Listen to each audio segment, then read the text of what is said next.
In the sun-kissed heart of Birchwood Lane, nestled among tidy hedges and flowering gardens, lived Daisy, the famed little dog detective.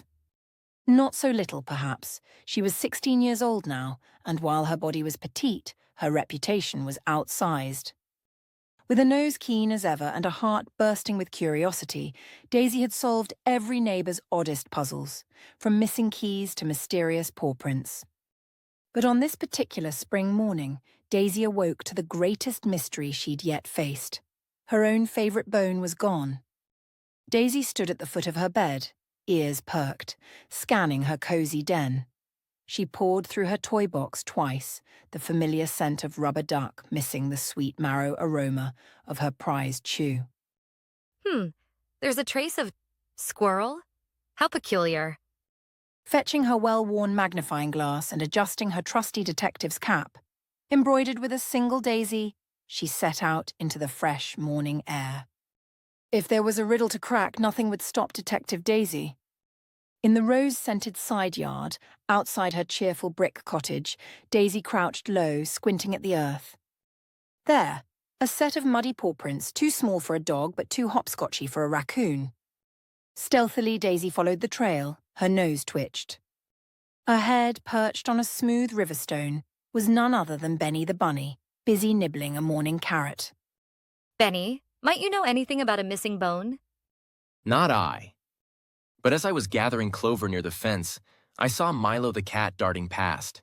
He was definitely chasing something shiny. Daisy thanked Benny and scribbled a note in her battered field journal. Witness, Benny. Time, 7:42 a.m. Saw, cat, Milo. Shiny object. With her confidence mounting, Daisy headed towards Maple Park, her paws barely touching the winding sidewalk. The park, with its soft grass and air thick with the promise of new discoveries, seemed peaceful at first.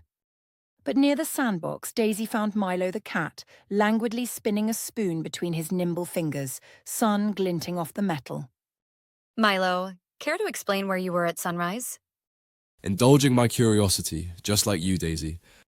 But if you mean your bone, can't help you. Though I did see Rocky the raccoon scurrying around by the oak tree, dirt to his elbows, mischief in his eyes. You might want to look there. Nosing her way through daffodils and over a tuft of moss, Daisy reached the ancient oak at the park's edge. The ground was disturbed, mud mounded into a suspicious hillock. Daisy's heart skipped. Her nose danced over the earth, catching a whiff as unmistakable as it was comforting.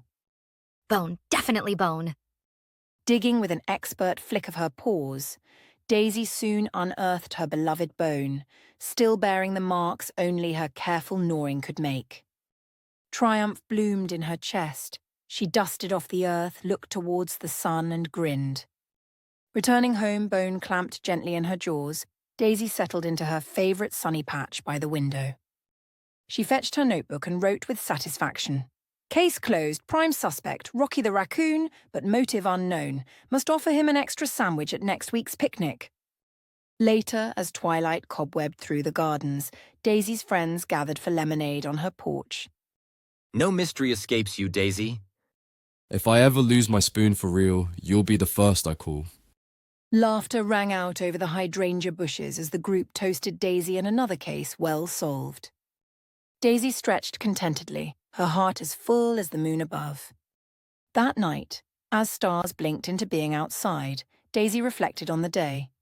With sharp instincts, loyal friends, and a little patience, she'd once again followed the clues to the happy ending everyone deserved.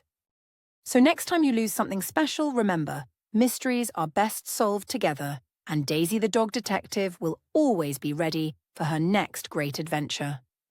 Like, share, and subscribe to Zara's World for more tales from Birchwood Lane. The next clue is just around the corner.